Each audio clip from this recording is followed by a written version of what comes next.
In order, the gentleman from Wisconsin is recognized. Mr. Chairman, at this time, I'd like to use 2 minutes to a distinguished gentleman from the Budget Committee, a gentleman from California, Mr. McClintock. Gentleman from California is recognized for 2 minutes. I thank the gentleman for yielding, and I thank him for his heroic work on this issue. Mr. Chairman, history walks with us as we debate this budget. History offers us not a single example of a nation that has ever spent and borrowed and taxed its way to prosperity, not one.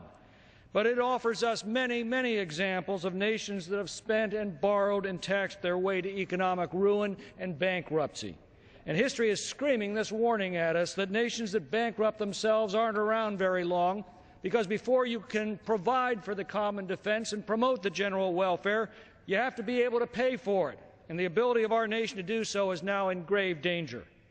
Yesterday, the President at this budget, because he says it lowers taxes on the rich while raising Medicare costs for seniors.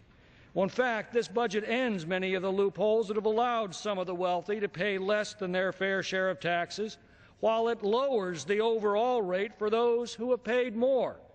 And since 82% of small business income is affected, economists tell us that the tax relief provided by this plan will produce 1 million new jobs next year. I say to the gentleman from Maryland, that's the healthy way to produce new revenue. The President apparently believes that by taking more money from small businesses, somehow they'll create more jobs. That is the economic folly that misguides this administration. As my friends to my left know, Medicare and Medicaid will collapse if we continue business as usual. This budget saves those systems by putting them on a sound financial foundation. It reverses the growing trend of doctors refusing to treat Medicare patients, and it assures future seniors a far wider choice of physicians and plans than is available today.